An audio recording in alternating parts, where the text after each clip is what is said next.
You felt it, right? That feeling of not enoughness. Ugh, we've all been there. And trust me, it happens to women at all income and economic levels. But it's not only not how we want to feel, it's also not the space where we make our best decisions, where we effectively problem solve, or where we feel our most confident. Stay tuned to find out how to recognize when you're feeling not enoughness and how it affects your decision making. I'm Kendall, and I'm going to share with you 2 simple, powerful strategies so you can skillfully navigate your way successfully through a cycle of not enoughness anytime it happens to you. It's all here for you in this episode of the Money Coach School podcast. Let's dive in. Welcome to the Money Coach School podcast. To really excel at coaching women, you have to be skilled, confident, and even fearless at money coaching. If you're passionate about women holding genuine money power and love supporting women entrepreneurs, then this is the show for you. Now here's your host, money feminist Kendall Summerhawk. Hello, beautiful coaches. I want to start today by giving a shout out to the winners of our podcast launch contest. I can't say thank you often enough for each and every one of you who followed, rated, and reviewed the show. I love you for taking that moment to do that. Thank you, thank you, thank you. So our grand prize winner, drum roll please, is Chris Williams of ShineAbundanceNow.com. Chris is a soulful business and leadership coach for women wellness coaches and holistic practitioners. And what Chris won is this gorgeous amethyst crystal glass water bottle. So thank you so much, Chris. I am thrilled to send this beautiful gift to you. It's perfect for you. We also had 3 additional top winners who each won a gorgeous hardcover journal hand-selected by me. So a shout out of thank you to Heather Esposito, Pamela Brewer, and Valerie Priester for being our runner-up winners. And we promised 100 prizes for 100 reviews. So for all of you who submitted reviews, you also won a downloadable gratitude journal. My sincere appreciation and congratulations for you. Thank you so much. And speaking of reviews, I was reading through them and I thought I would share one. This one is titled, Kendall is Every Woman's Money BFF. I love that. And then she writes, Kendall always has solid, encouraging, and superiorly helpful insights for women around the topics of money and business. If you want to learn money coaching from the best, subscribe and listen to the Money Coach School podcast with Kendall. So thank you for submitting that review. Now I have to be completely transparent here with you. Reading reviews out loud is really, really hard for me. It makes me blush, it makes me start to sweat a little bit, and it makes me feel all squirmy. It's really interesting because I can be on stage or on camera in front of thousands of people and totally own the space and love every moment of it. But reading a review, it makes me want to run and hide. It definitely pushes a button about owning our genius, right? And that is something we'll look at in a future episode because even though that doesn't sound directly related to money, trust me, it is. But for today, I'm just going to practice receiving. So thank you for the reviews. All right. So today we're discussing money and feeling what I dubbed not enoughness. And then I'm going to give you 2 quick strategies to coach yourself out of feeling that. Now, you know that you're in a state of not enoughness when you're feeling less than in some way. And I think at its heart, not enoughness is definitely in the category of shame. It's like, I'm not enough just as I am. Now, we're focusing on money, not enoughness here. So not enoughness happens when we take an external circumstance, like our bank account balance or a spending decision we made, or that credit card balance, or how we handled the last money conversation with our significant other, or the launch that didn't do as well as we'd planned on. And we internalize it to mean that somehow we are not enough. Not enoughness robs you of your power and it makes you feel vulnerable. It's like my launch didn't meet my goal, so I'm not enough, and now I feel vulnerable. Or my bank account is low and my credit card balance is high, so I'm not enough, and now I feel scarcity and insecure. You're getting how this goes, right?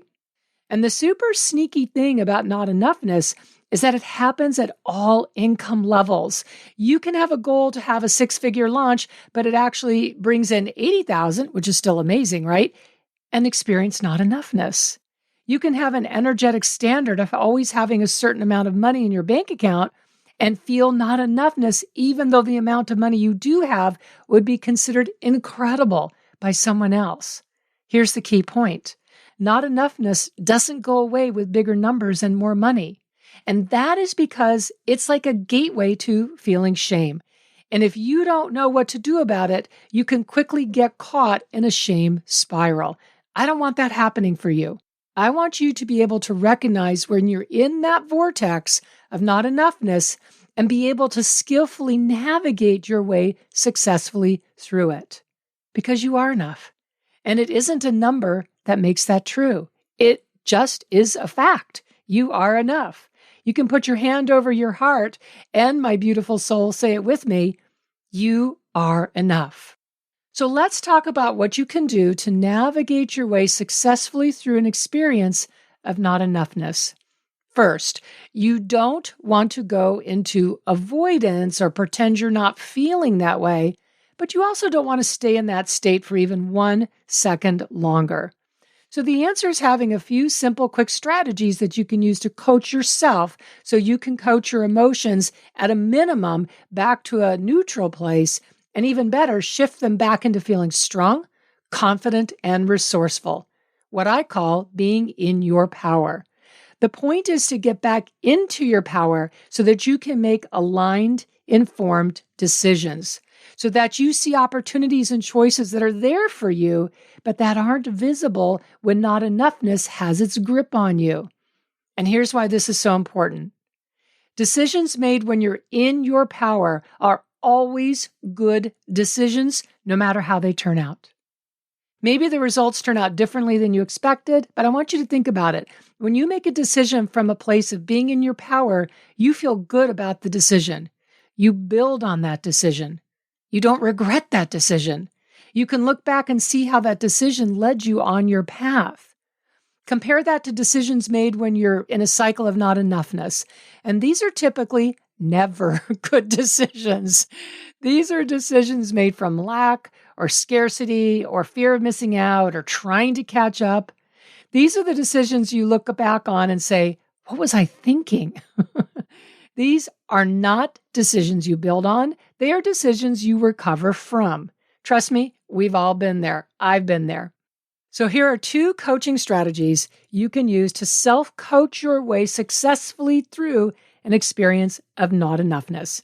All right, so coaching strategy number 1, I call it recall abundance. So I want you to think of a time you had more than enough. Maybe you had a big windfall of money, or you got a raise, or you landed a big client. I mean, for me, the biggest one was the first time I sold nearly $1 million of coaching from the stage at my first big workshop. It felt amazing, all right? And what's interesting is my team kept saying, oh, are you excited? Are you excited? But honestly, what I felt wasn't excitement. I mean, it was an exciting thing to have happen, no doubt.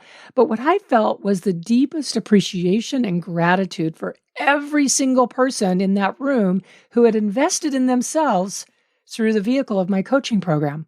I felt truly blessed to have this kind of opportunity as a woman doing something I love and will love for the rest of my life, which is coaching.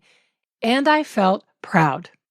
So for you, whatever the amount was, what did you feel having that abundance? We're recalling abundance. What did you feel? What did you appreciate? What did you feel about yourself in that experience? I want you to be really specific about those emotions and tap into that experience again now as if it's happening again right now. This is why I call it recalling abundance, right? And you're recalling that time, whatever the amount was, it doesn't matter. It could have been $5. It doesn't matter. What matters is that you felt your own version of amazing and proud and whatever it was. And I want you to journal those emotions. And by the way, if you had that experience once, you can have it again. All right. The second coaching strategy is what I call amplifying gratitude. Now, I know you've heard about gratitude over and over again, but stay with me here because I have a twist on how I look at it that you probably have not heard before, and I'll share that in just a moment. So, amplifying gratitude is gratitude for what you do have, but this does not mean settling. Gratitude is not acceptance, and I think that people often get that confused. Gratitude is not acceptance. Gratitude is saying thank you. So you can feel gratitude and want more. You can be full of appreciation. One of my favorite ways to feel, and one of my favorite words, the word appreciation. You can be full of appreciation and want the situation to be different going forward. Gratitude works because it gets you to momentarily stop striving and instead add up what is. It's a soothing and calming practice, which is what our hypercritical, not-enoughness brain needs in that moment. And in the coaching space, I often see gratitude being used, truthfully, as a smokescreen for guilt or even martyrdom. And this is a hard no for me. This is not saying, oh, I should be grateful because, no. When in reality, you're feeling resentment or frustrated. Gratitude is something you never fake. You never just pay lip service to. Gratitude for what you have is a full-throated, yes, this is what I appreciate. This is what I am grateful for. It's not a substitute for feeling crappy, but it's an entirely different emotion that you are choosing to step into right now. It's full-throated, fully felt, all in on appreciation. So here's the twist on gratitude I promised you. Usually gratitude is expressed about other people or things that are external to us. But next level gratitude is you appreciating you. This is saying gratitude statements that start with I am, or I know, or I can be. So for example, I'll say things like, I am grateful, I am creative. I'll say, I am grateful, I know how to truly help someone through my money coaching.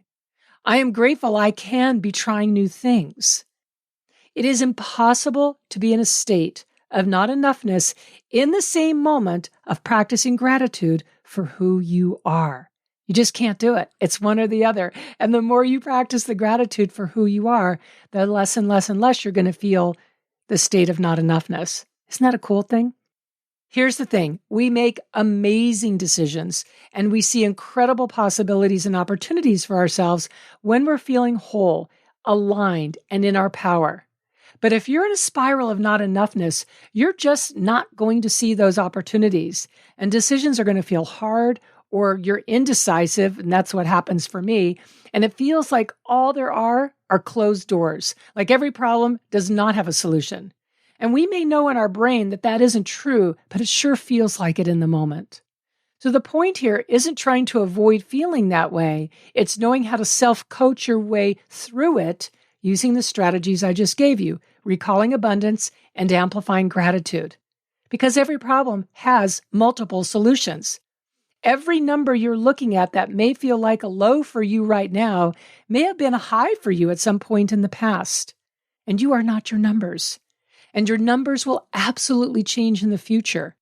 The numbers you want to be experiencing, that bank balance or that amount in savings or paying off debt or how much money you bring in this month, it's all available to you.